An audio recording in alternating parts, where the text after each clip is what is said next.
Yo, what's up? What's up? What's up? What's going on? What's good? Here we are, and let's see what's going down here. This is Monday, and we have the Boxing Source radio show on Monday, June 28th, 2021. And we got a good number of things that we're going to cover here in this particular podcast. Of course, usually have things going down, um, over the weekend, but this is, a special one, given that, we had not, one series of fights on Saturday, but she also had, a fight card that was on Sunday, right? So we wanted to, get all of that, gather everything there for, that particular weekend and see if we could, cover those topics from that weekend and more. So, we're going to get into it as, we had, of course, on Saturday, the Showtime pay-per-view presentation headline by Gervonta Tank Davis versus Mario Barrios for the WBA welterweight title. Okay.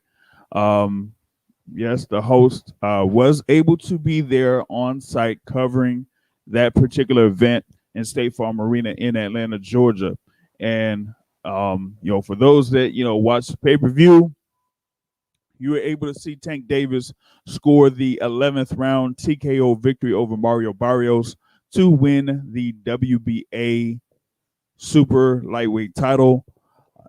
Stays undefeated. What is it? 26-0, 25 KOs. He, is somebody that has one of the highest knockout ratios in boxing. So, he was, going into this bout, with those questions of him, going up two divisions, basically, to, try to see if he could defeat a title holder there at 140 pounds. His last fight, yes, was against Leo Santa Cruz, and that was at the 130-pound, weight limit.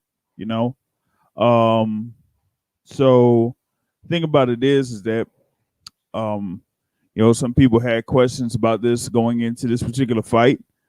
We talked about it in this particular podcast once this fight was announced that maybe there would be some issues for Tank Davis going up against someone in Mario Barrios that was at least 5 inches taller than he is, and they're at, of course, been at 140 pounds for a good little while, and had a string of knockout victories also, and he was also undefeated. Mario Barrios with his previous fight, you know, um, he was, there against Ryan Carl at the same card that Tank Davis had his victory over Leo Santa Cruz. And he was able to stop Ryan Carl in that particular fight too. At the time, retain that WBA title. And so they had the announcement made that Tank Davis was going to be fighting Mario Barrios. And like we're saying, they're a super lightweight, tall, lanky guy. There's few guys that have that similar frame there at 140 that people have talked about over the past. And Mario Barrios was pretty much one of the same or one and the same there. So you would think that he would have some type of issues as far as like the range was concerned, distance and trying to see if he could control distance there against Mario Barrios. But he was able to do that over the course of this particular fight. He was, doing a good job of nullifying the jab of Mario Barrios when he could. There were some times when he did get, stuck with the jab, but it was, nothing where Mario Barrios would have been consistent enough to do something with that jab. Tank Davis did a few things in this particular fight that had me impressed to a certain level, and it was from the defensive department. Um, he was able to, you know, defend the jab at times, but he did like a lot better job of, defending the right hand coming from Mario Barrios. So if Mario Barrios was going to come in with a 1-2 and try to, you know, um, hit, connect him with the right hand, you had, Tank Davis there, pretty much, blocking it with his left hand. He was there, waiting for the right hand to come. So he was catching that right hand of Barrios with his left hand, and sometimes they had other instances where, Barrios was able to catch him clean, and he was able to take the shots from Mario Barrios. So that was another thing that impressed me about this particular fighter, this particular performance from Gervonta Tank Davis. He was able to take a good number of the power shots that were thrown by Mario Barrios, and the other thing was he didn't allow Barrios to, in a sense, try to cut off the ring when Mario Barrios was moving forward and Tank Davis was moving backward. So I think from that particular aspect, I saw Gervonta Davis, do a lot better in this particular fight, and it was something that we had, waited to see from Tank Davis to show that his overall talent as a all around fighter. So those are like the two things that stood out in this particular bout here against Mario Barrios, and I'll get on it a little bit more here. Wanted to bring in a guest here coming in from the Bronx. Y'all know him as the president of the Deontay Wilder fan club, Mr. Matthew Brown. What's going on, man? Hey, man. What's going on, JR? Can we get a bomb squad for the congregation? Yep. Tank. I said something on Twitter that got me a lot of backlash, that Tank is like the new Manny Pacquiao. I was just joking. My little Richard Schaefer, let me say for something. But the way Tank was fighting against Barrios reminded me of another fighter who I am the president and CEO of their fan club. Uh-huh. And that is El Campeón, Mr. Canelo Alvarez. El Campeón, El Campeón. Hey. Tank was precise, surgical, powerful. He was smart defensively. Like, I saw, it's like Tank had a lot more in his tool bag than anybody thought. Yeah, that was the thing here with this particular fight that, he was able to showcase. Like I was saying, for the lead in before the fight, we had the conversation once this fight was announced. We were like, hey, man, I don't know about this one for Tank, man. Like, Barrios had the, dimensions that, could lead to matchup issues or, distance issues if Barrios was going to be consistent with the jab and controlling the distance. But, Davis was able to work through that, kind of parry the jab and block the jab, but also, block the right hand of Mario Barrios to where, it wasn't really effective at all over the course of the bout. Yeah, that's a fact. Like, Tank got hit because everybody gets hit in boxing, but he didn't get caught with anything stupid. It was like any punch he got hit with, you felt like he saw the punch coming, so he was able to absorb it better. He never got caught with a shot he didn't see. He never got wild or sloppy to where Barrios could counter him with something that'll hurt him. Tank, to me, he fought like a real, like, surgical game plan, basically. It was like he executed it to perfection. He stepped on the gas when he needed to, and surprisingly, he got Barrios out there. Barrios had never been knocked down before. Yeah, that was the thing. Barrios had never been knocked down. And like I was saying, he had those string of victories. I think it was like 5 of the last 6 victories were, KOs or stoppages. So, that was the thing. It was like, power versus power, Yeah, you know. and not only that, Barrios had knocked down or stopped every opponent in his whole career. Yep. So I was like, you know me, I was like, I don't like this fight with Tank. I thought it was him biting off more than he could chew. Mm-hmm. But not only did he prove me wrong, he exceeded all expectations, and it was an exciting fight, and he was able to get the stoppage. Yep. Yep. That's it. And it was something to where, I think he was like working on it. You kind of seen him open it up his offense more, around the third round and after the third round.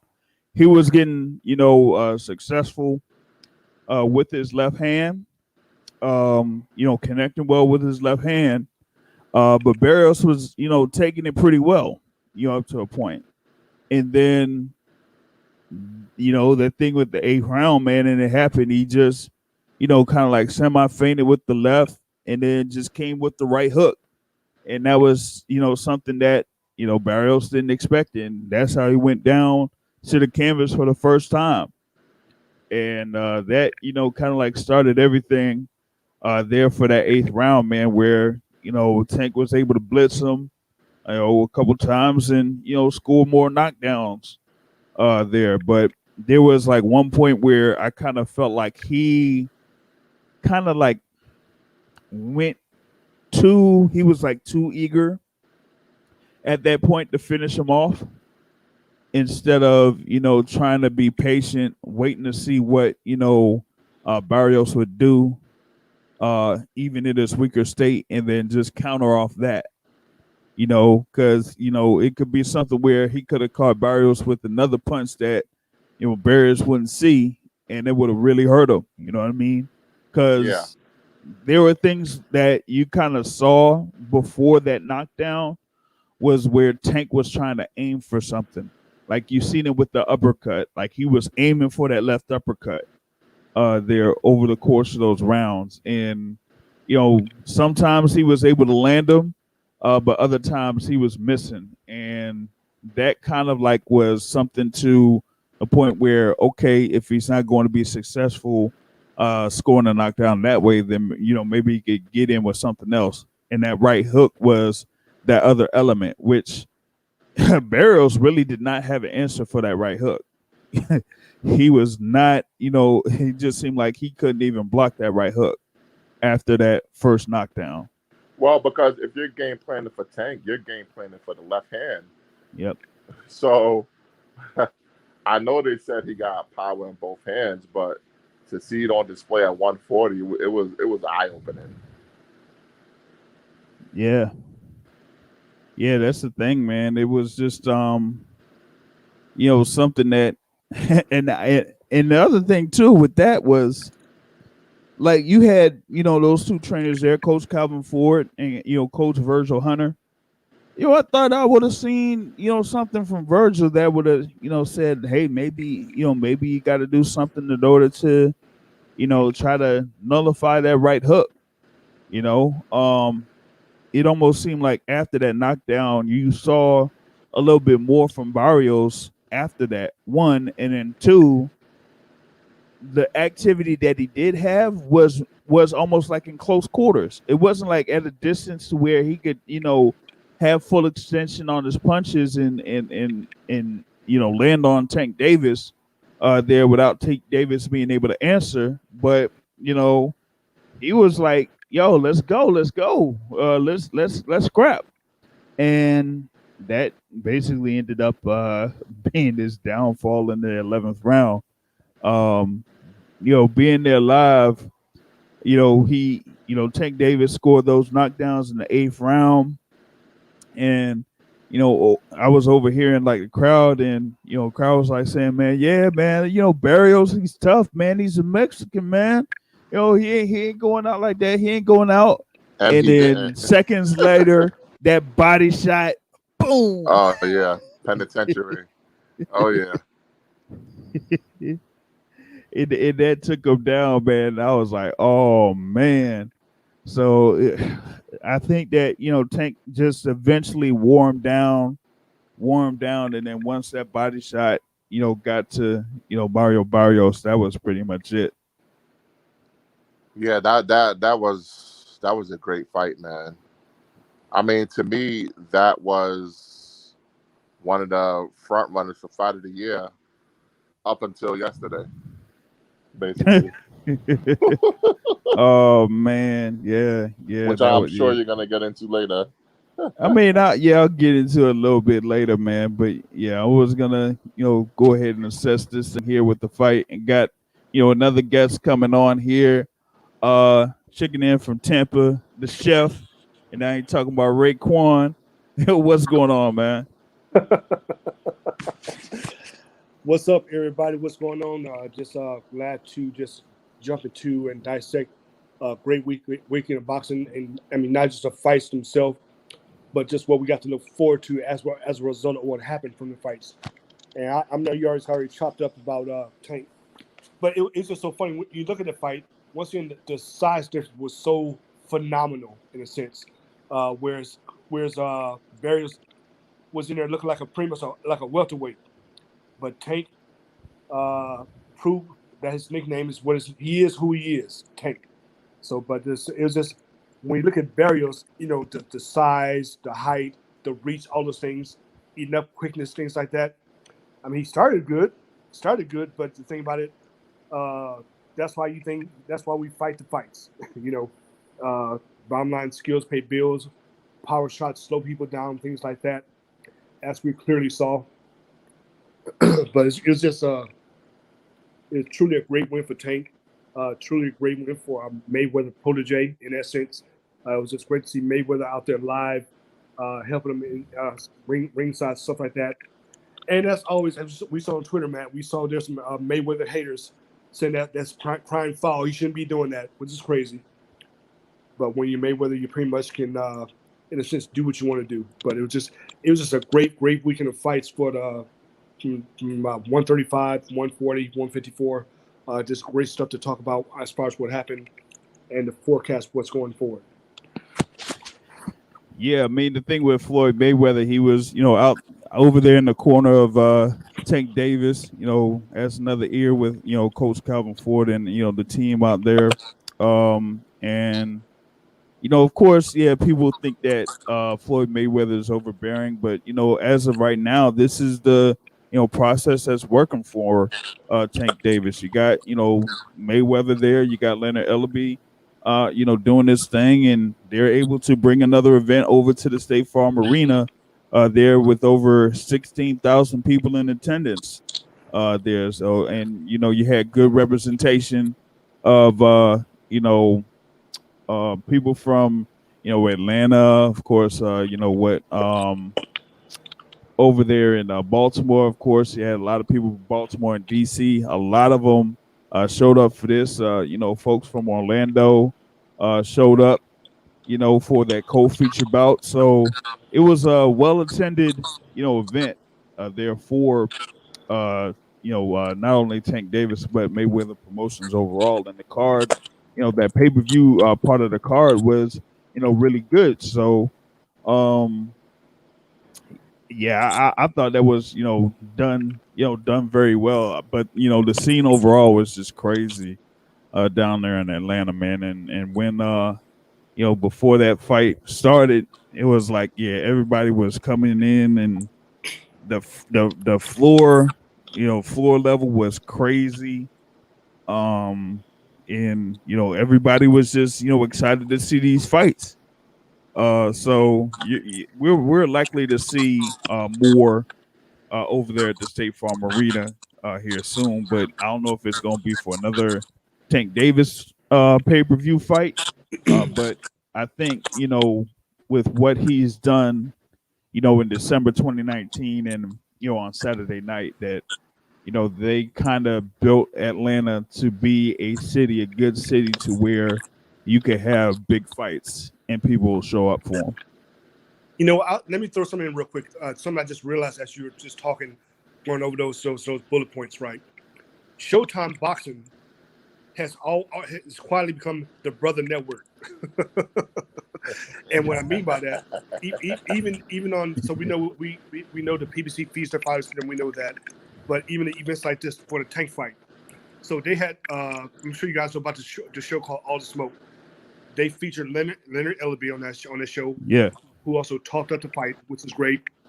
Showtime himself did I think a four show series on the lead up to the fight for the Tank fight.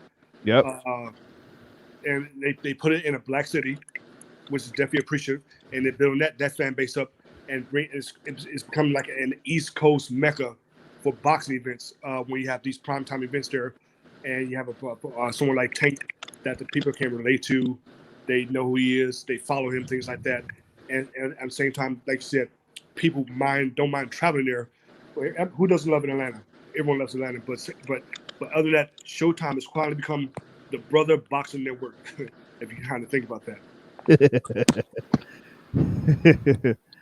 And yeah, that it kind of is something there, like they were trying to build with Showtime. Of course, we know of their Showtime sports schedule and who they've been, featuring on there. It's not just Tank Davis, but you have the, other pay-per-views there with, Errol Spence Jr. and you have the Charlo brothers, featured in a pay-per-view. So they've been, really putting in work as far as like, getting, our guys, so to speak, they're featured as the headliners for, their boxing events. So it's definitely a stark contrast to what we had been dealing with HBO and the like. So that was big on their part. Wanted to add in another guest here, Mr.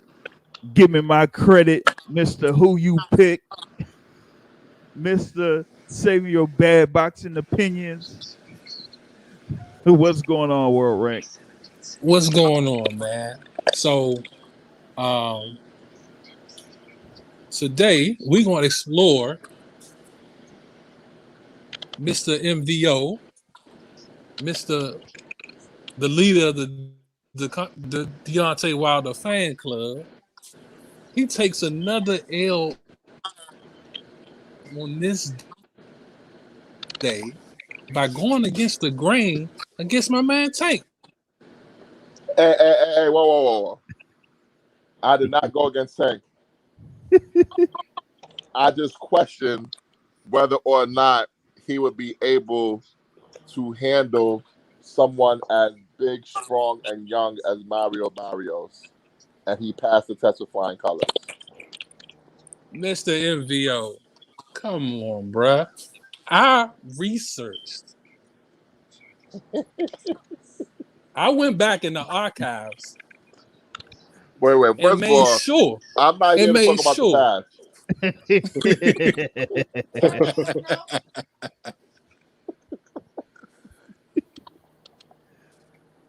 Oh man, I'm gonna let you live, I was just selling the fight, bro. Right, I was just selling the fight, man.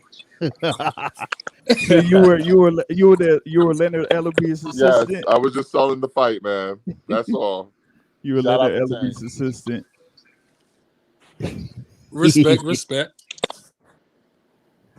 Oh man, but yeah, I mean that was a good good fight overall, and going into one of the things that I kind of like put in as a headline here for this discussion or this topic is that with Tank Davis winning over Mario Barrios and getting that WBA super lightweight title, he is a 3-division champion simultaneously, and it's simultaneous. Well, so he has a WBA title there at super featherweight, at lightweight, and at super lightweight. Wow. So the discussion has come up about Gervonta Tank Davis and his potential,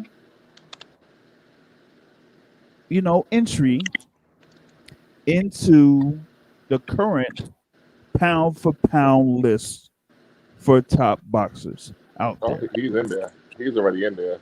You already know And he's in mine. yeah, I know. And he's moving on up. Believe that.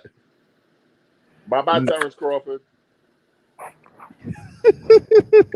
So, hey Matt, with this win, does Tank rise above Teofimo Lopez on your list? No. Okay. No. But he does pass Usyk, and he does pass Terrence Crawford. So right now, I have Tank Davis in the number 8 spot on my pound for pound list. So what the hell do you got Terrence Crawford? Bro, right now Terrence Crawford's number 9. Okay. No argument there. None at all. We already know the resume. Everybody knows the story. And the thing about that is like, yeah, people want to, people say, the thing with Terrence Crawford, yeah, okay, he's had the things at 135 pounds, 140 pounds, and is a WBO champion at 147 pounds. But there might be, people that want to criticize, who was put in front of him during that run that he had. And so I guess that's what Matt is saying here by placing Terrence Crawford below Gervonta Tank Davis in his pound for pound list. What have you done for me lately? Ooh, yeah. Yeah, that's what I want to know. What has he done for us lately, goddammit? Not a damn thing. What's right and what's wrong? Hey, I mean that's what it is. I mean, you got, when Terrence Crawford faces an Amir Khan, a Kell Brook, Jose Benavidez with one leg. Shot in his knee. Couldn't even move laterally.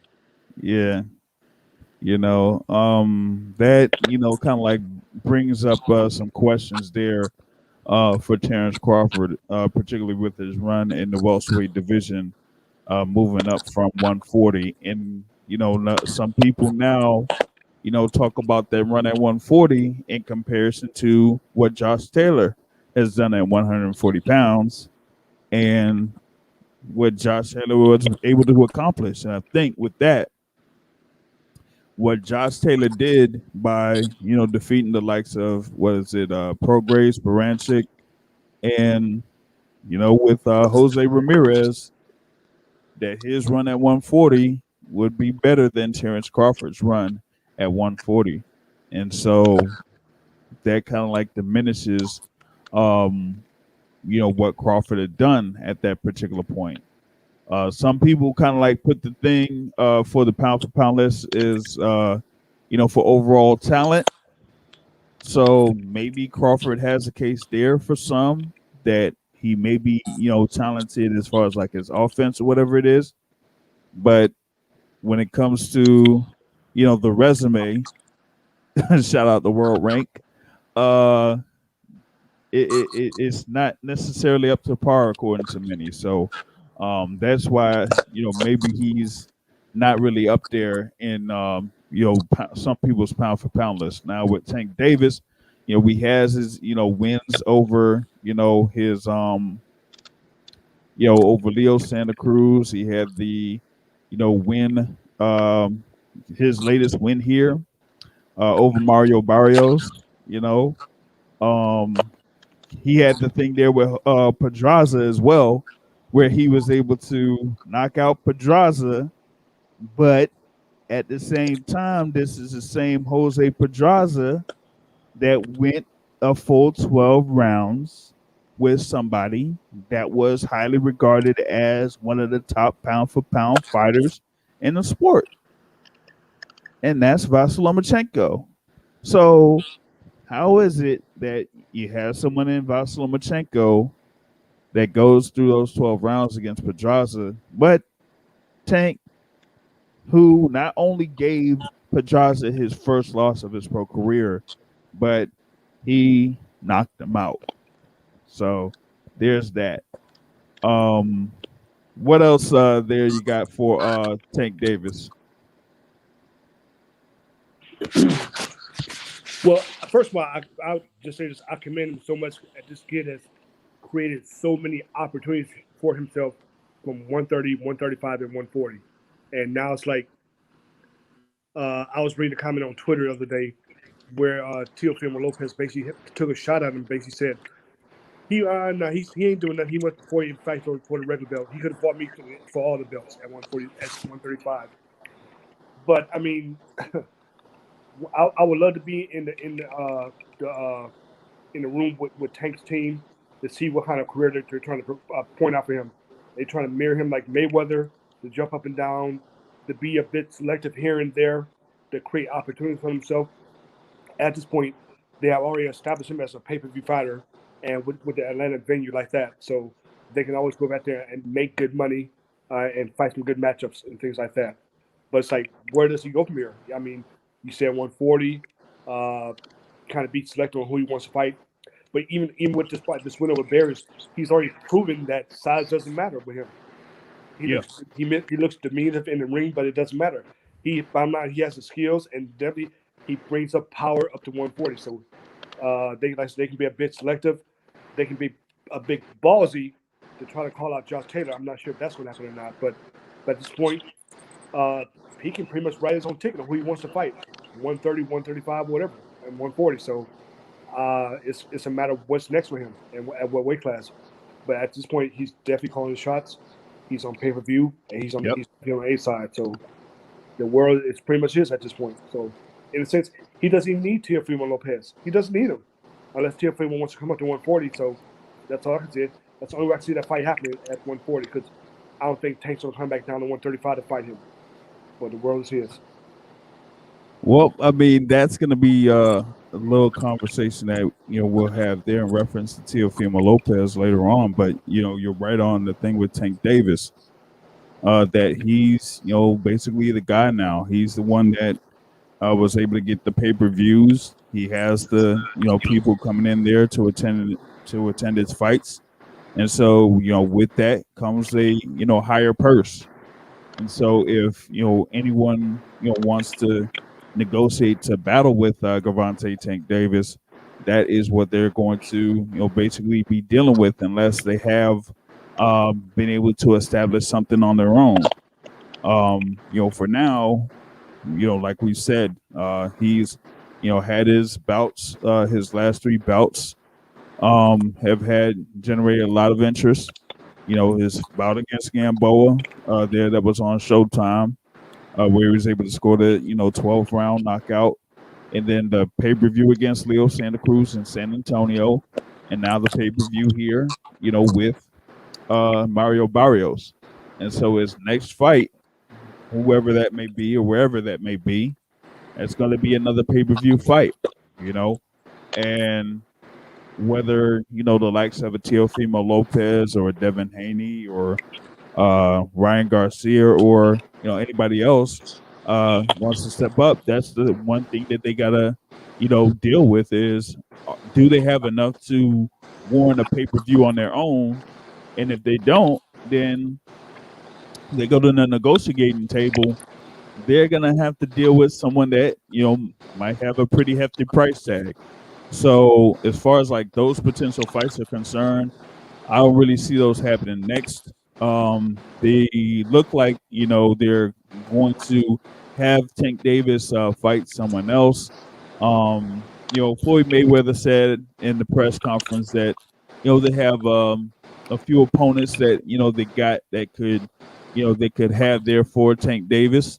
I'm saying that maybe there might be 1 or 2 guys that I'm bringing up potentially there, and it would be at around 135 pounds, and that is Chris Colbert, who's fighting on Saturday, and potentially Rolly Romero. But I don't know if Floyd will do that to have Rolly Romero out there for Tank to fight. But those are two potential guys there that Tank Davis could fight here in his next pay-per-view bout or fight. Hey, it's funny. I mentioned Rolly before this fight as being an opponent. I got laughed at. Yeah, I think that's something that I think people will be interested in that. I know that those in boxing circles, there are a few guys that like Rolly Romero, but there are also some folks that hate Rolly Romero. And if they hate Rolly Romero and like Tank Davis, then they'll really be interested in that particular fight, and they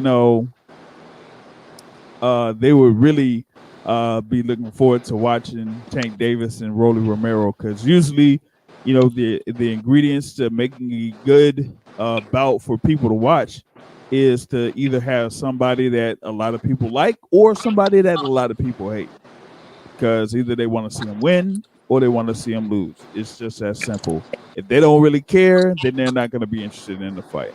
But in this case, I just have it to where, as long as they have a good following for Tank Davis, which they do with those in the DMV area following him and supporting his fights, then you could bring up an opponent. It could be any opponent and put them in the right spot, and it'll be well attended. That's something that Leonard Ellaby was talking about, is that he's had Tank Davis in cities like over there in Carson, California, or some in Baltimore, and here in State Farm Arena in Atlanta, that they were able to get a very good turnout for his fight. So right now they're building him as the next guy there under Showtime Sports and Showtime pay-per-view there. I know Brother Matt kind of was when we mentioned Rolly Romero, maybe that kind of threw him off a little bit. Yeah, I don't think that's happening. My bad. I'm reading through this Pacquiao lawsuit because it just got posted to the court dockets. So forgive me if they actually went through with this. Yeah. Wow. I'm reading it right now. Oh wow. This might be one of the funniest lawsuits I've ever seen in my life. Oh wow. What's the basis of that again? That's when Pacquiao and McGregor were in negotiations, right? Supposedly, and just never came to fruition. That's the base of the lawsuit. Well, the base of the lawsuit is, first of all, Pacquiao has 5 people negotiating for him on his behalf. I don't know what's wrong with this dude, but the basis for the lawsuit is that Paradigm is saying that they are the exclusive managers of Manny Pacquiao, and he was supposed to announce that he was fighting Mikey Garcia on the zone for $25 million. But instead, he announced that he's fighting Spence, which is funny because so they're trying to seek an injunction to stop the Spence fight. Reading through this lawsuit, I don't see if they have a case that they can do that, because it looks like their deals fell through, and they're trying to blame their deals falling through on Pacquiao's camp, like Gibbons and Campos and Fauci, who I guess were negotiating on his behalf. But they can't really say that was the reason why it fell through. They're gonna have to prove that that's why it fell through, because supposedly he was gonna sign a 4-fight, $100 million deal with DAZN. But anyone that knows anything about DAZN knows that's been funny money over the last 2 years. So how can you say that Gibbons is the reason why the deal fell through when DAZN has just not been paying people their negotiated contracts? So this would be interesting. Well, my thing was, with the initial things that I was reading about this particular lawsuit, was that they were trying to say that they had exclusive managerial rights to Manny Pacquiao. Yeah. And so they were trying to say, okay, we're gonna tried to negotiate a deal for the McGregor fight, which fell through. And then now he's talking about, having this whole thing with Mikey Garcia. But here's the thing, though. If you're going to bring up this lawsuit, you're going to have to bring up the written agreement that you had, or written contracts that you had with Manny Pacquiao, signed by Manny Pacquiao, saying that you are the exclusive manager for Manny Pacquiao. And if you don't have that, then you don't have no case. So what are you going through doing all of this, especially when you have someone as well established and has a long-term relationship with Manny Pacquiao and Sean Gibbons, that you're going to say that, that Sean Gibbons really shouldn't have a part or anything to do with Manny Pacquiao and what Manny Pacquiao does as far as like decisions are concerned. That's crazy. Sounds like they're trying to get broke up so it can go away. That's what it sounds like to me. That sounds meritless at best, but at the same time, they can cause enough trouble and smoking the news to give them trouble. And as we know in boxing, I'll take a little money on the side just to go away. I don't know. This is crazy. It's like, but here's the interesting part of the lawsuit. So apparently in March 2020,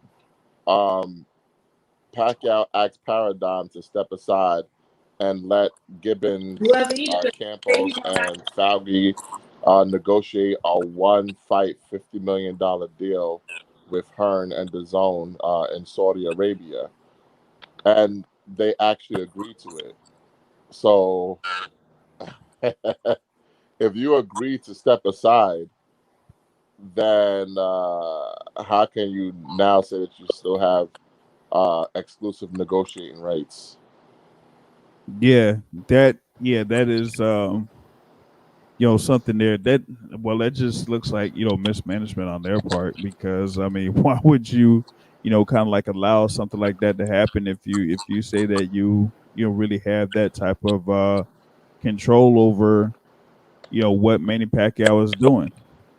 So yeah, they definitely slipped up on their part, and then they're trying to save face. And yeah, it just doesn't look like that's gonna work. At least not for them. Wow. Well, this would be interesting. But I think the fight is going to go through. I don't see anything in here that's going to keep the fight from happening. And I think it's going to be a very interesting card. And I think just like PBC has done with the Deontay Wilder Tyson Fury card, you know how they have the all heavyweight showdown? Yep. I believe that Pacquiao versus Spence is going to be an all welterweight showdown. Yep. And I'm hearing, this is an official rumor that is not really a rumor because it's been confirmed. I'm hearing that one of the fights that will be added to the card will be your boy Pootie Tang, Jamal James. Jamal James will be fighting, how do you pronounce his name? Radzav Butayev. Yes, the guy that was cheated by Vesputin. Well, the guy that could have won one of those multiple versions of the WBA title or whatever it is. So yeah, they did that. Yeah, they did that guy dirty. Yeah. Radzav Butayev, So, and that will be for the world title there for the WBA. Not but quite. Maybe it might not. Yeah, because on the PBC broadcast last night, they introduced Jamal James as the interim WBA champion. So it kind of makes me think that they know that the WBA has already reinstalled Pacquiao as the super champion. And it just hasn't hit the public yet. I mean, Manny Pacquiao was the WBA super champion. Then they made him the champion in recess. And recess basically means that you're just inactive. And as long as you're active, then we'll reinstate you as the champion. And so, with this announcement being made, or the announcement that was made for Pacquiao fighting Errol Spence, that means he's going to be in the ring again. Yep. So, by rule, basically, he has to hold that WBA's super championship. And with that being said, everything kind of goes down the pecking order. Your Dennis Ugas is the regular champion or world champion, and that makes Jamal James the interim champion. And so that's how, that basically works there. So unification bout, Spence and Pacquiao.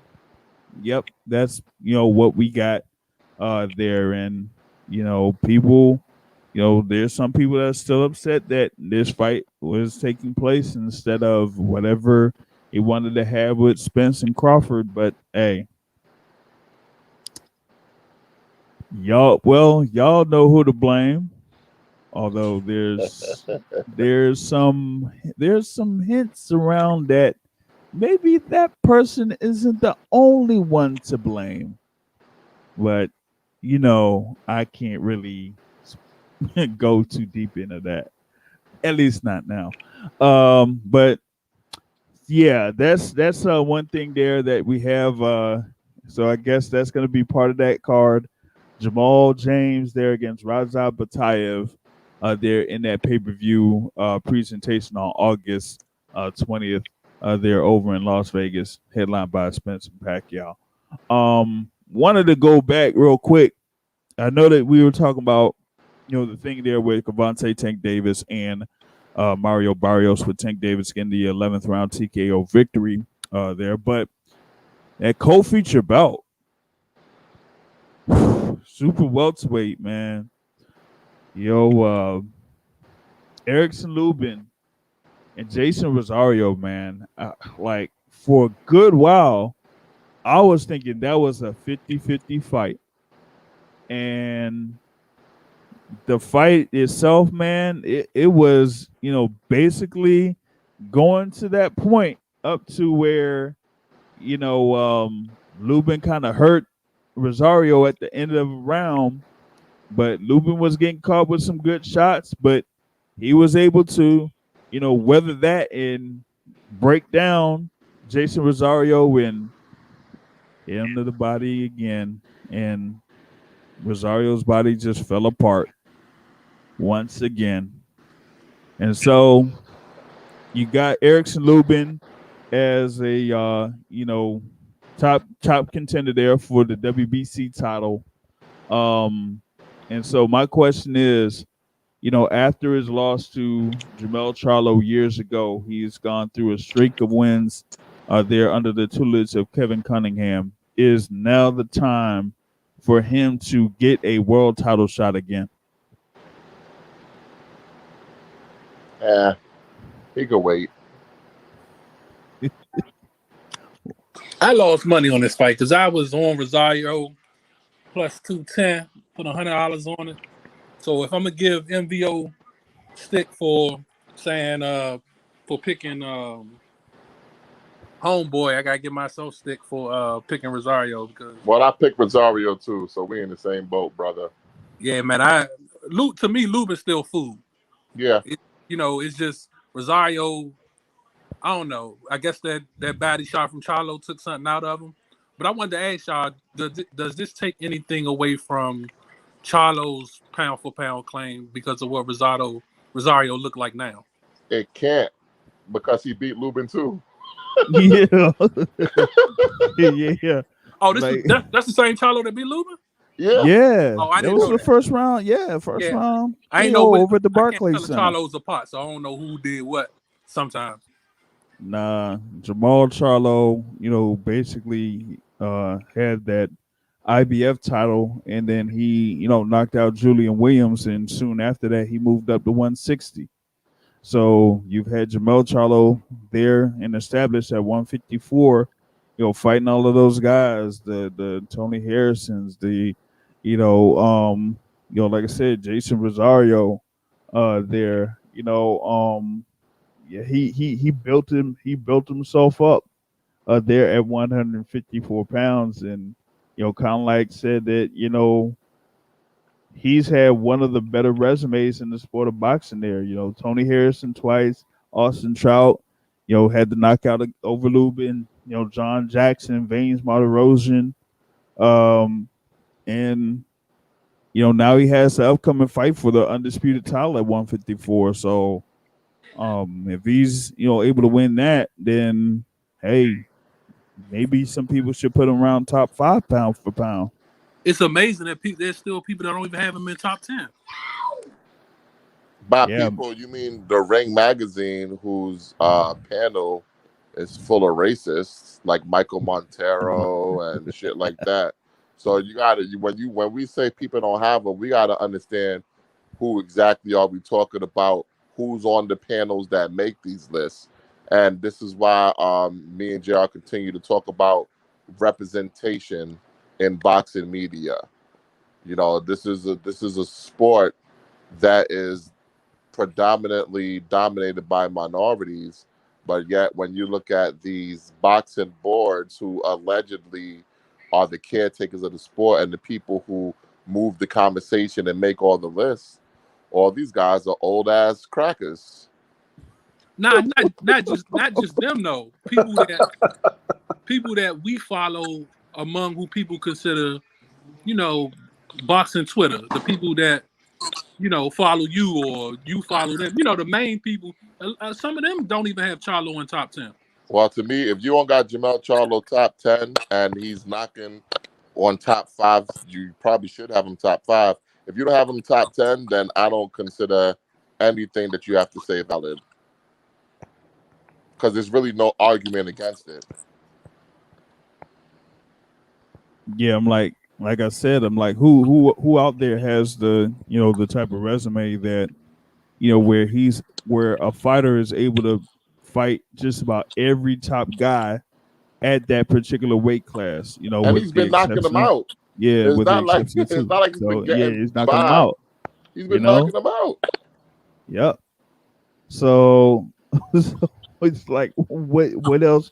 What else can he do at this particular point? I mean, he's gonna fight Castaño, who was there undefeated, had that close bout against Erickson Lubin that ended up in a draw, but he's also been undefeated and had a couple of good wins, particularly against Patrick Teixeira for that WBO belt. So yeah, it's like if Charlo gets that win, then come on, but yeah, Lubin was able to finish off Jason Rosario there. I asked him about having good representation of fans coming in to Atlanta for this bout, and that he was very appreciative of the support, and that he said that it doesn't matter who would win next month, he's ready for either one of those guys, but it just remains to be seen if he's going to be put into that position. I mean, but to answer your question, he does deserve a title shot at this point. I mean, the guy got knocked out in somewhat of a highly anticipated fight for him, the fight for the title in that sense against Charlo. That was 2-3 years ago, whatever it was, right? But the guy, I mean, give the guy credit. Came down to Florida, got Cunningham as a trainer, things like that, and has fought his way back into title contention, and that includes a win over the former unified champion Rosario. And we see now Rosario is a bit diminished at this point, but Lubin went in there, took care of business, and got the win, and emphatically on top of that. So he does deserve a title shot. And at this point, he's been through some adversity. He got knocked out in the first round. He could have easily just threw it in the tank and just gave up and things like that, and become a diminished fighter himself. But he didn't do that. So, like I said, he's fought his way back into title contention, and I would love to see him fight Charlo again at some point, hopefully early next year. He does deserve it. Hey, let me ask y'all a question. Put these 3 people in order in terms of who deserves a shot first. J-Rock, Lubin, and Fandor. I Right. say Fedora, Lubin, and then J-Rock. I got Lubin, Fandora, J-Rock, because we haven't really seen J-Rock in the ring since, and he was supposed to be part of this card on Saturday, but had the elbow injury. But he'll see if he can get himself in a fight here within the next month or 6 weeks or so. But like I really would like to see what Julian Williams does now, since he's broken up with his longtime trainer, Stephen Breadman Edwards. So that's going to be something to watch. And Fandora, of course, he's just a 6'6", 6'7" tornado there, 154 pounds, knocking folks out, beating their ass. Yeah, beating them down. So that's that's like something there that could happen. It's been suggested here recently that maybe they could have Lubin versus Fandora, and I think that should happen for a final eliminator. I don't know why they kind of like suggested that it wouldn't be a final eliminator between those two fighters. So it's a tough fight for Lubin. Yeah, it would be a very tough fight for Lubin. If he, Fandora is just nonstop offense, and while Lubin has improved, that's a real challenge for him, and his trainer there, Kevin Cunningham. So, I would like to see if they could, make that fight, and just have the winner of Charlo versus Castano there, kind of like have a defense against someone else there in that 154-pound division. Maybe because there is one guy that could be a marketable fighter that's ranked highly in one of those rankings there at 154, and that's Tim Tszyu. So, oh yeah. So whoever wins Charlo Castano, they could get some real bread if they have a fight against Tim Tszyu. Allegedly 10 million, but these Australians be lying sometimes. And you know what gets me when people talk about the top the classes. I don't people say 50 and like the top 4, I give them credit. But once you go down, you look at 54, 40, 54. But you go down and look at 47, 54, you're talking about guys like that, Charles Conwell or the Measure Minoff dude or Toro dude. It's totally people involved in that division is so deep. I don't know how division. You got a person still around. There's so many guys around that division. I don't know how you to that one of the top divisions in the world. Which 154? Yeah. Yeah. I mean, we can name, about like, what is it, up to 12 to 14 fighters there at 154 that have either, been around for, being a world title contender or been a world champion, and it's been basically a carousel of fighters there ever since, like, what has it been, like 2016 or so. So that just goes to show how competitive that particular division is and how it has been there for a long time, and I think that people kind of like overlook that, you know what I'm saying?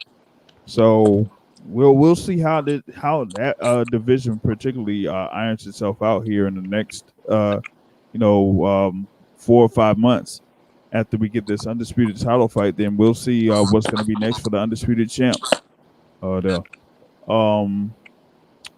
Next thing I wanted to touch on was you had over in Las Vegas, Vasyl Lomachenko returning to the ring over there at the Virgin Hotels Las Vegas against Masayoshi Nakatani, and he gets himself a stoppage win over Nakatani, and now everybody's like saying he's back. Yeah, Lomachenko's back, and this, that, and the third, and kind of found it interesting that after the fight, Bob Arum was on the mic, and he was talking about a rematch between Vasyl Lomachenko and the unified lightweight champion Teofimo Lopez, and they have Teofimo Lopez Sr. there with them, practically having a verbal agreement that the rematch could take place and that it would be around December in Madison Square Garden. But my thing is, first of all, Teofimo Lopez hasn't even had his fight with George Kambosos yet. And we've had some inklings that rescheduled date might not be the goods, that it might not happen at that particular date. Matt, you got a little bit more on this thing? Yeah, so allegedly the next rescheduled date was August 14th. That's probably not going to happen, and it shouldn't happen, because if Teofimo really has COVID, like they're saying he's an asthmatic, why the hell would he rush himself back to get ready for August 14th? So to me, what I heard was he's going to be fighting on Oscar De La Hoya's undercard on September 11th. So to me, that's more doable, and it's a way to save embarrassment, because nobody's buying tickets to Teofimo versus George Kambosos.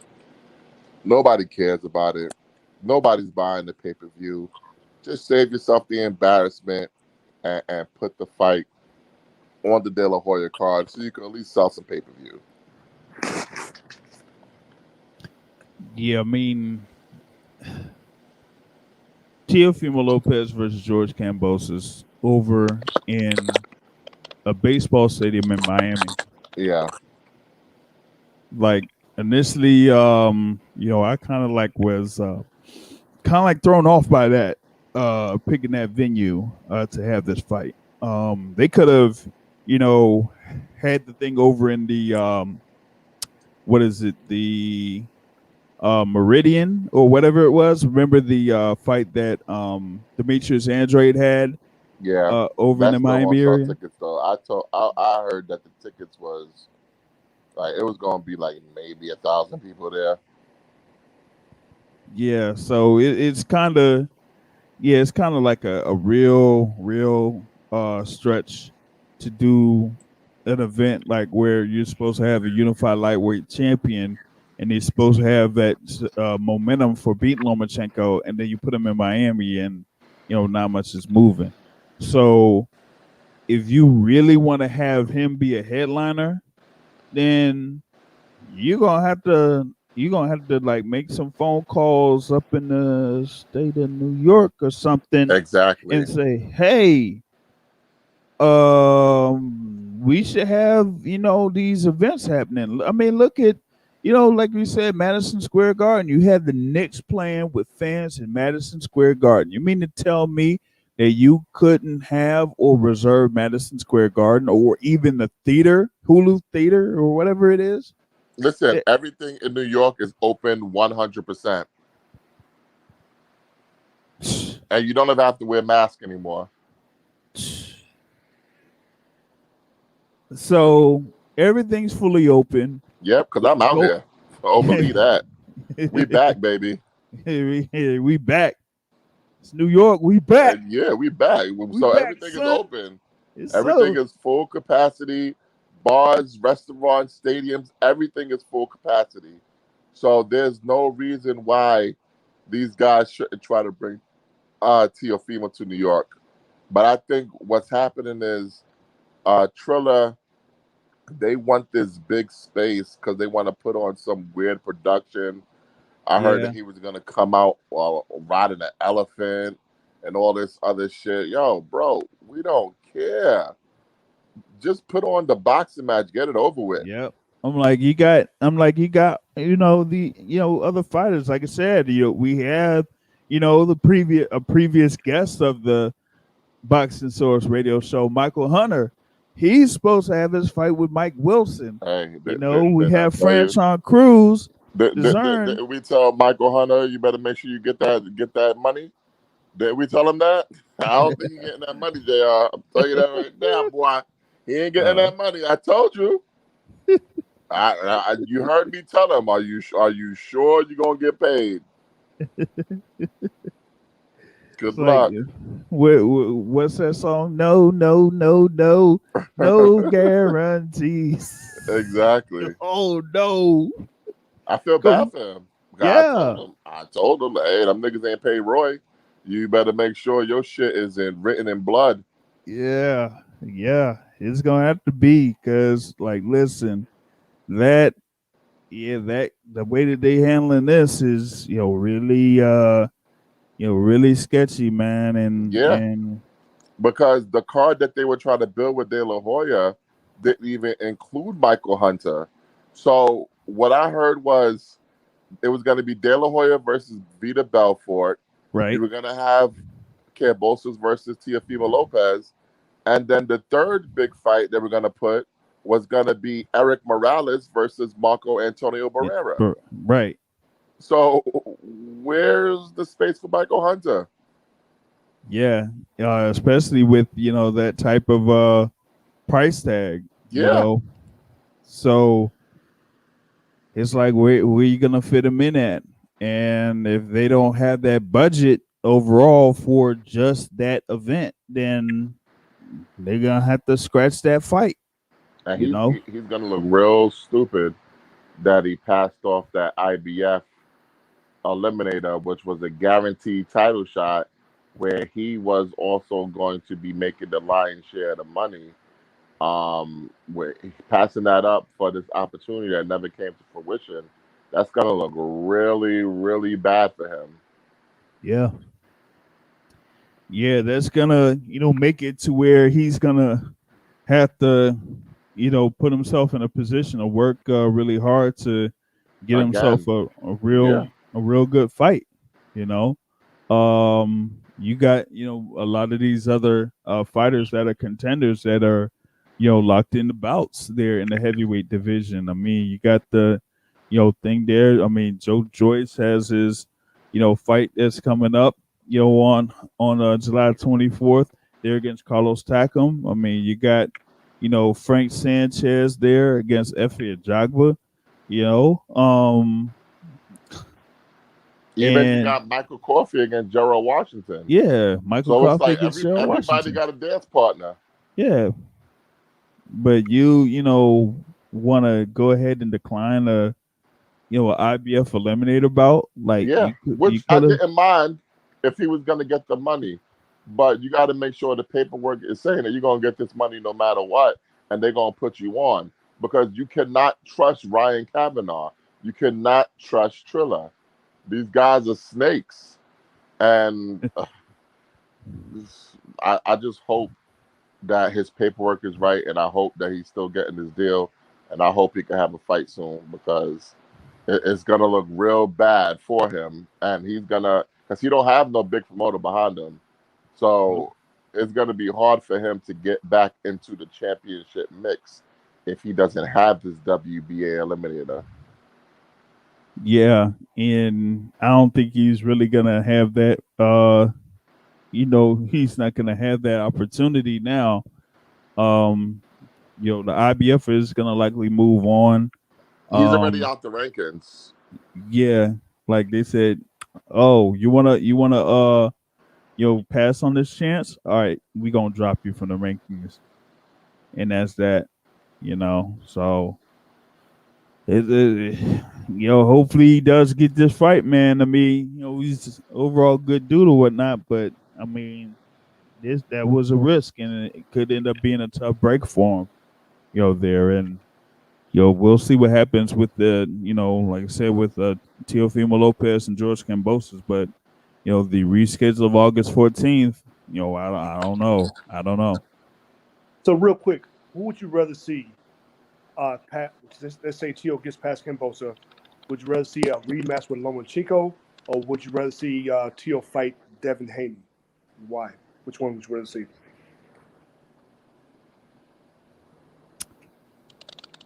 Teo versus Haney.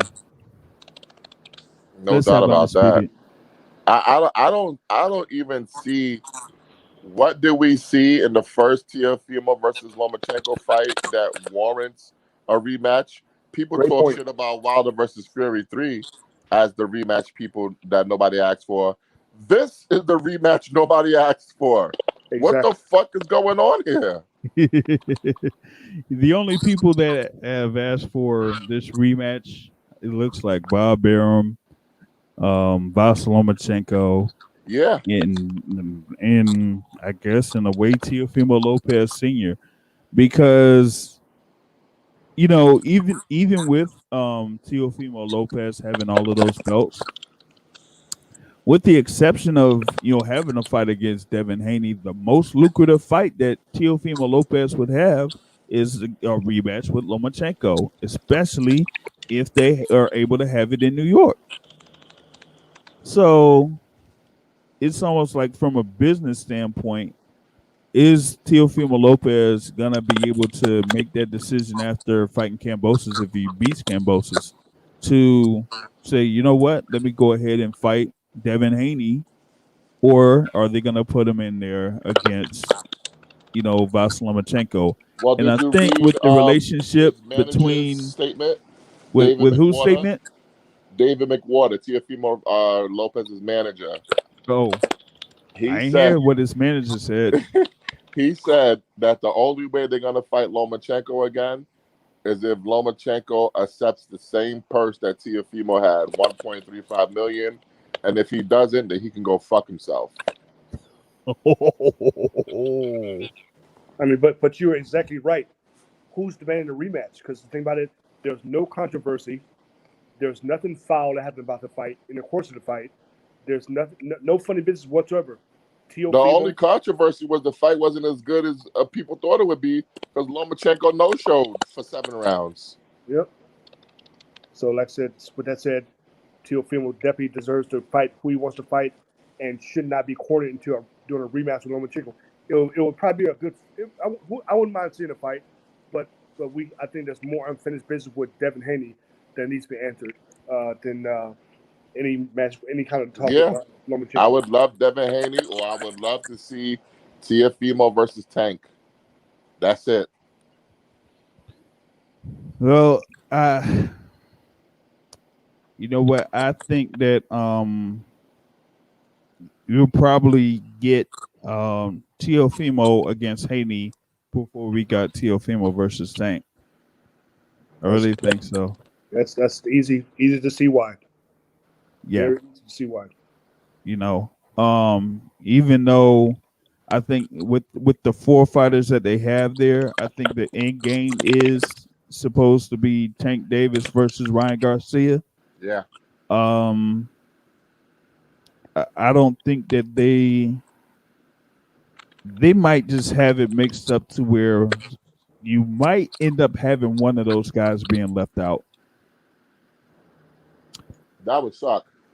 Yeah. Because in a perfect world, they will all fight each other. Right.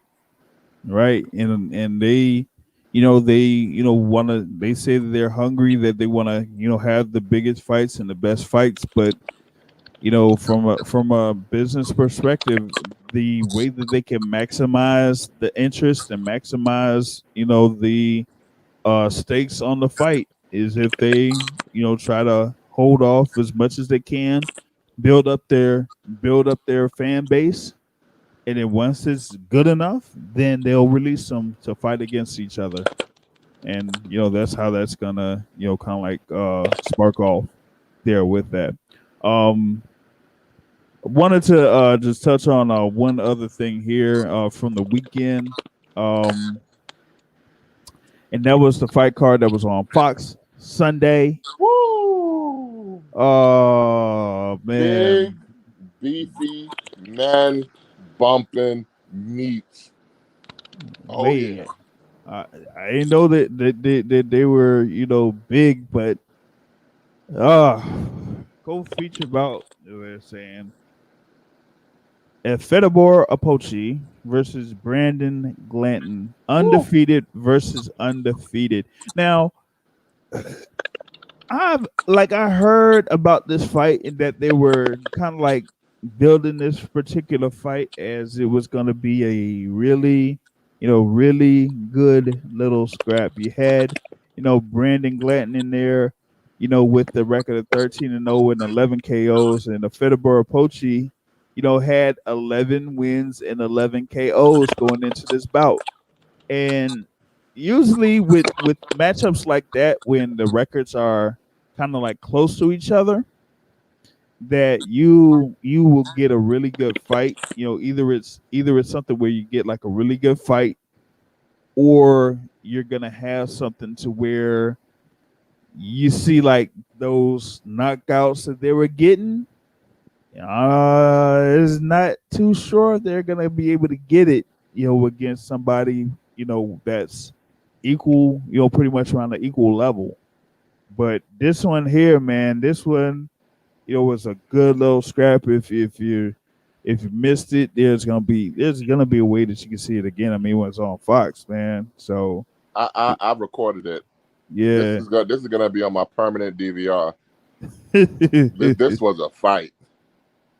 Like, yeah. I mean, they were beating each other so bad that at some points I felt uncomfortable. I'm like, yo, somebody about to go to the hospital. well, I mean, it could have been, Apache. I mean, he got, cracked in round 6, and hey, He fell that, asleep on the rope. He yeah, was sleeping. And then he like, woke back up. What the fuck was that? He was out. He was out yeah. on the rope sleeping. And then somebody, And for some reason, they continued the fight. I'm he like, got come up from on. the dead. I don't know what. This fight had everything, man. Oh, and it just ended up being that going 10 rounds, and that scored knockdown was the difference, as two judges scored it 95-94, for Brandon Glanton. So Glanton is the one that stays undefeated there in the cruiserweight division. But yeah, that was a good little scrap there. And yeah, you were saying like there, Matt, like it was so good that, like, man, you that you couldn't really think that the main event would be Yeah. able to you know be the same way. Boy, And was I wrong. it's like hit him with the what he hit him with a 2-piece special. Oh my God. Oh he, my God. David Morrell there against Mario Cazares, defending a super middleweight title. David Morrell, a super middleweight champion, coming in there with 4 professional fights, and he was able to check Mario Cazares and put him down to the canvas, and dude didn't get up. Yep. And hey, Morrell is up there, and I've been hearing some droppings that hey, he could be one of those guys there at super middleweight to really, be careful about. And that includes, the other contenders that are out there, like a David Benavidez. Oh yeah. John Uh, Ryder. John Ryder, definitely.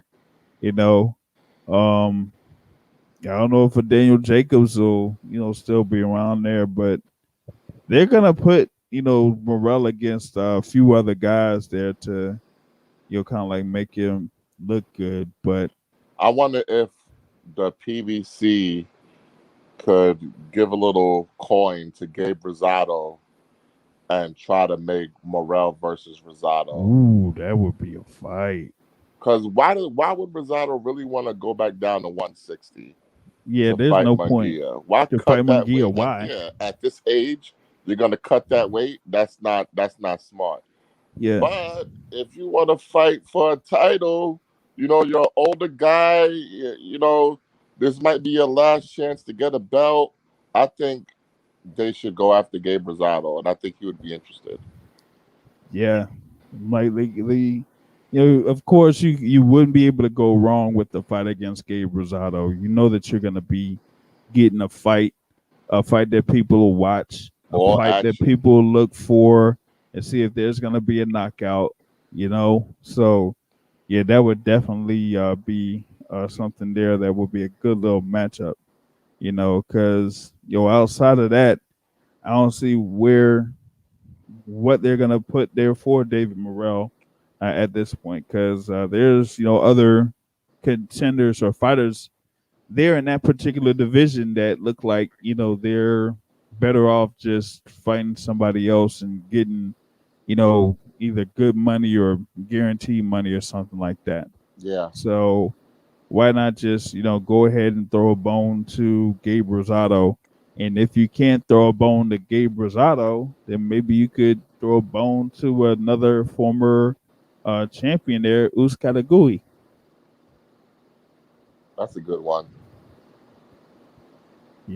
So that could be there potentially for David Morrell there as he's rising up there in that super middleweight division. Like I said, pretty much a highlight reel knockout victory over Mario Cazares to go to 5-0 there. So that that's going to be definitely something to watch out there for the super middleweight division. You also had this thing with I guess this new developing news in this bantamweight division, man. Oh man. See, this is why I don't care about these lower weights. See, over the past couple weeks, we kind of were getting news that instead of having a fight between John Rio Casimiro and Guillermo Rigondeaux, they worked out something to have John Rio Casimiro fighting Nonito Donaire. But for some time, it seemed like they were having trouble making that fight because the word was that John Rio Casimiro was having issues getting tested there, under VADA or whatever it is, and that that the wife of Nonito Donaire said that she would pay for John Rio Casimiro to get tested. But now it seems like some other, I guess, shenanigans have taken place. So we go to Matt for the latest on this situation. Take it away, Matt. Well, first of all, I want to say, Nonito Donaire, shame on you. Like, you claim that you wanted this thing with Casemiro with the drug testing. Okay, they agreed to it. VADA even announced that everyone was enrolled in the program. But now you're out here saying because of your wife, oh, the fight won't proceed unless you get an apology from John Will Casemiro? An apology? How old are we? If you want an apology, go get that in the ring by beating his ass. So basically, Rachel Donaire says the fight is off. The fight's not happening unless they get an apology and unless Casemiro follows whatever they want him to do to the T. And first of all, I think that's out of line because you had Richard Schaefer and Tom Brown really work hard to get you this fight. So you're really screwing them over too. Yep. And second of all, this fight, okay, good fight, good scrap. Is this fight really that big of a deal that we're gonna go through all this fucking headache for Nonito Donaire? Really? Just go fight anyway. Go have your fight with anyway and keep it moving. We could just do Rigo versus Casemiro. It's fine. Yeah. Like Rigo was still gonna fight on the undercard anyway, so he's ready. We'll just go back to the original main event and you go about your business. Yep.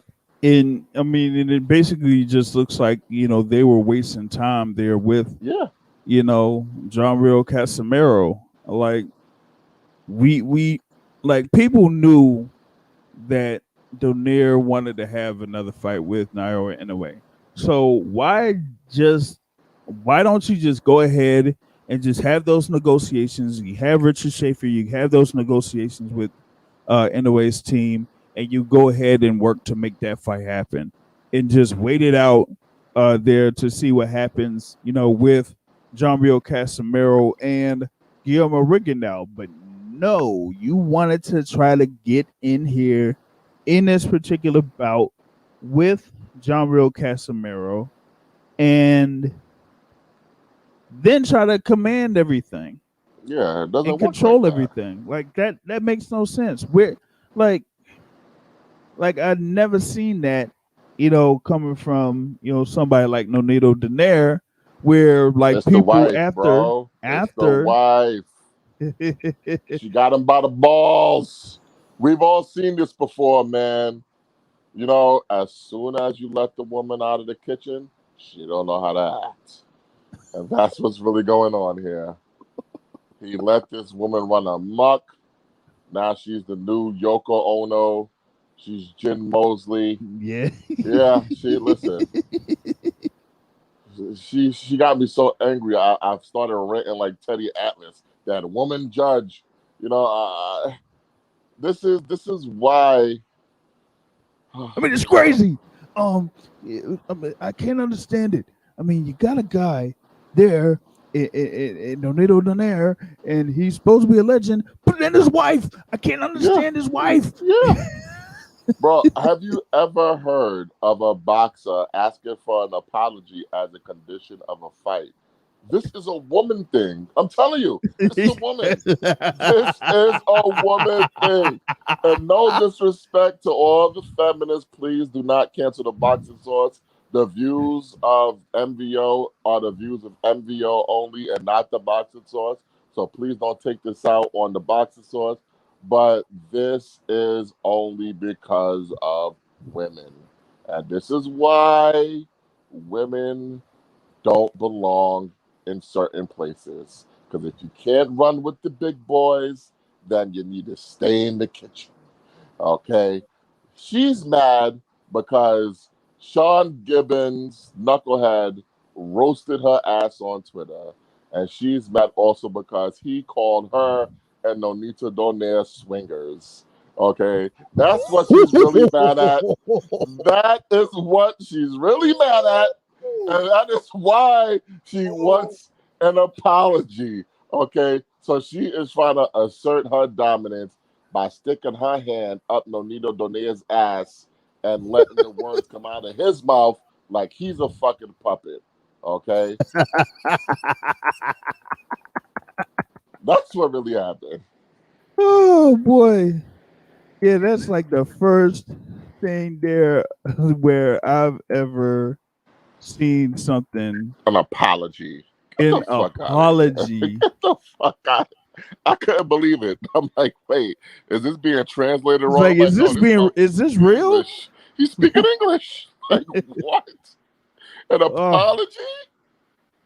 For what? What is he apologizing for? Like, I don't get it. Yeah, that like I don't know what in the world they would be asking an apology for. Like, but if they really are swingers, I'd like to take a run at Rachel. She's all right with them. Hey now. Hey now. Oh man. Like, you mean to tell me Title unification fight isn't happening because one party wants an apology. Yes, that's exactly what's happening. First This is time in the history. most ridiculous thing I've ever heard.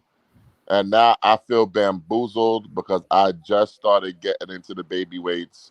I've been trying to give them their respect, and then they start acting like they're elementary school size, like little fucking brats. I want an apology. Get your apology in the ring. Yeah, like take it out of the ring. Yeah, he Just was like, "Oh, I don't want no bad blood, bro. Listen, this is boxing. If you can't handle the bad blood, you can't handle somebody disliking you, you can't handle somebody talking shit about you, then it is what it is."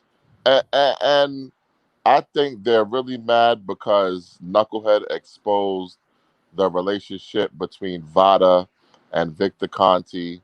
Because why was Victor Conti speaking on behalf of anybody talking about the fight is going to get canceled when he's not a representative of anybody involved in the fight? yeah, Why is he a source? Like, I don't get it. like like what validity does Victor Conte Yeah, have in reference and to this? who does he represent? That's what I wanted to know. Because Like, according to the Donaires, they haven't had a relationship with Victor Conti in 9 years.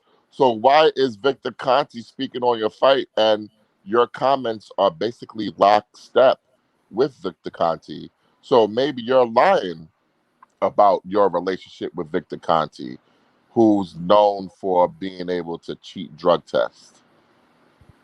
So and this that whole 24/7, I'm clean. 7365, Yeah, I'm a yeah, clean athlete. I'm in VADA.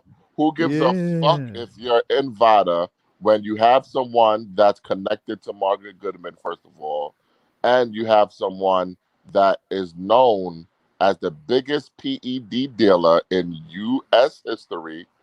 That's Victor Conti, Mr. Balco, okay? And he is known for being able to cheat the test. Hey, Hmm. But whatever. yeah. There's But damn oh yeah, swingers. but that's just nothing. That's just nothing. That's Yeah, just nothing until it may end up being something. But yeah. but now, like you said, I mean, they still had Rigo there, as he was going to be part of that fight card anyway. So he just still, trains as he would have been there for John Rio Casimiro. Just keep the date, have the Casimiro Rigondeaux fight, and that'll be that. So, hey, Donaire, man, it looks like Donaire is taking the L for this one, man. Yeah, man. Like He's he's a taking cuck. the L.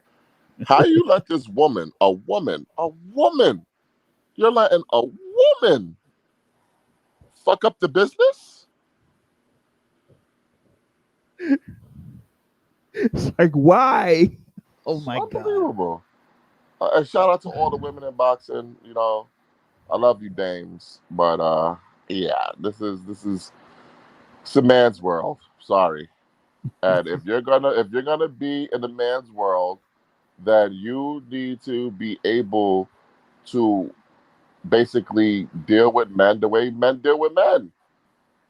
Sean Gibbons roast anybody, men, Yeah. women, transgender. It don't matter. He talks shit to everybody. But now you want to, get in your menstrual, in your feelings, and now. Uh oh. Uh oh. Uh oh. Wait a minute. Oh no, no, no, no, no, don't tell me. I hope nothing. I hope nothing happened. No internal things happen with the account of Mr. Matt that they didn't hack into his account. He eventually got disconnected. So hopefully his thing hopefully we don't get reported.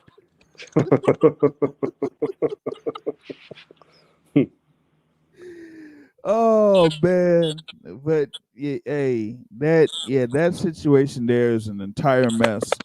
And now, with a fight that looked like, we probably would have had there in the bantamweight division as a title unification is no more, because for the first time in history, you have a fight being knocked out or not happening because one party wants an apology. Real quick, wanted to see if I could add in one guy here to take part in this podcast. Shout out to Lefty in the building. What's going on, man? What's crack-a-lacking? What's Um good? oh man, chilling, man, chilling. Yeah, me and Matt there was talking about that Donaire Casemiro fight falling apart. Yeah, I heard. Um I've been listening. yeah, What that's happened a to bad Matt? situation. Yeah, I'm like, yo, maybe his phone got cut off, or maybe it's something where he got disconnected somewhere. So that probably was it. But The yeah, Illuminati got him. yeah, probably could have been that too. Probably could have been that They too. didn't want to hear the truth. Yeah, yeah, that's probably what it was. Uh I had one other thing here. I mean, you got stuff going on next weekend. Chris Colbert going up against King Tug Neon Bayar. Oh, wait a minute. He back. The goddamn feminists cut me off. It's a conspiracy. It's a conspiracy. They ain't like that I was kicking the shit that they ain't want to hear. They cut me off.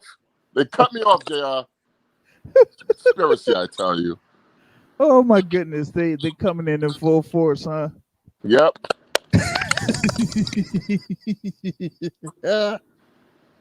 Oh my god, yo. All I gotta say is, when, like you said, when Sean Gibbons just roasted the Donaires, man, that should have just been the be all end all, and ended them. Now they looking embarrassing right now. If this them going through all of the weeks of going back and forth with Casemiro, and when we had people on their side, like, I was like, yo, okay, yeah, so you're saying like Casemiro's not down with the testing, and then all this stuff happens, man. Oh man. I think it's still gonna happen. They just talking. It ain't no doubt in my mind that fight's gonna happen. I hope it don't happen. I honestly, I don't give a fuck what Donaire does in his next fight. I ain't watching it. I ain't got time for this shit. He ain't one of the people that we care about anyway. Who the fuck does he think he is, that he out here dictating terms? Get the fuck out of here. Look, did y'all see that Pacquiao lawsuit? Yeah, yeah. we talked about it a little bit earlier, man. Okay. Matt went through it, and I'm like, man, what are y'all doing? Like, why y'all? I'm sorry, it looks like it's a waste of time by them. By the people that filed the lawsuit? Yeah, I said, yep. yeah, They just want to get their hands on some money. yeah. Want to get their hands in the pot, but they ain't have all their ducks in a row.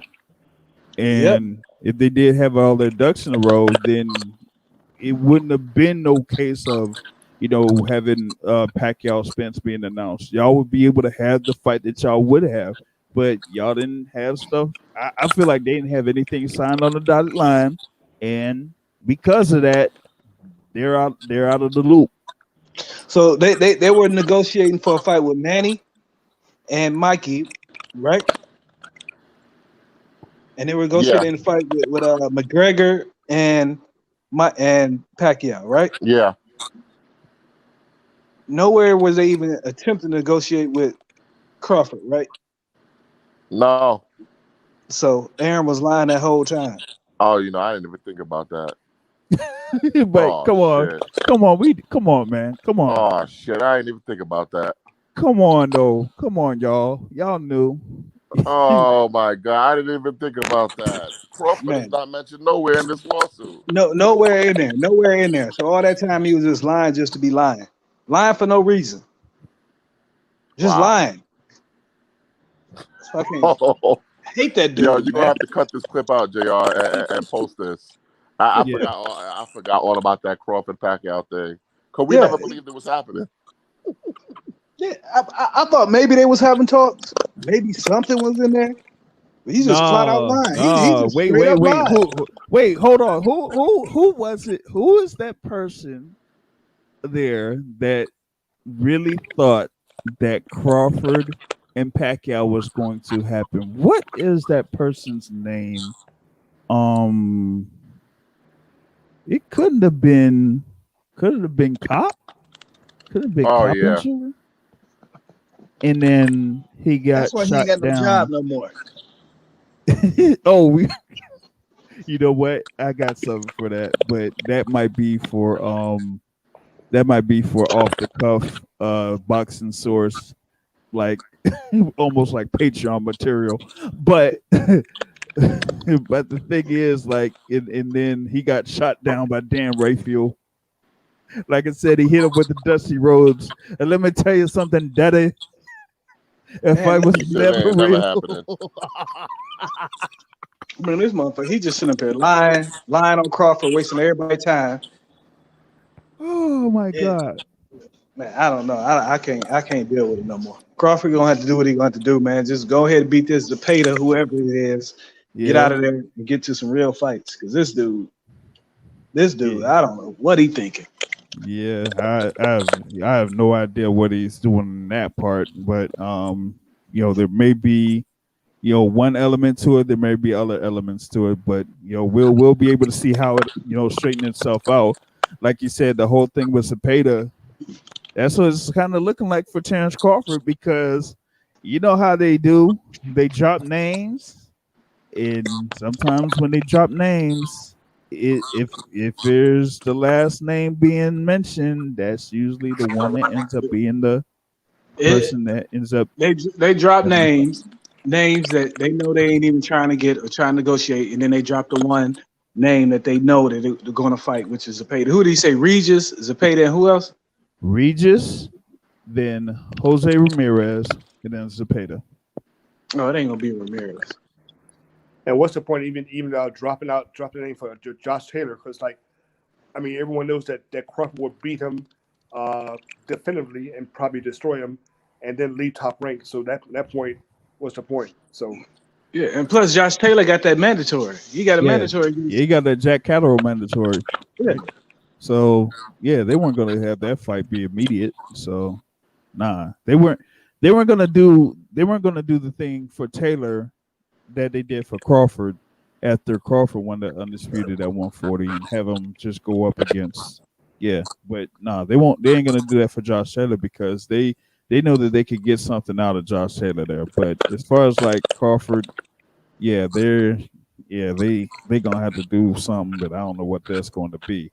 But on that note, man, been in here for a good little conversation to cover a lot of topics here for this particular week.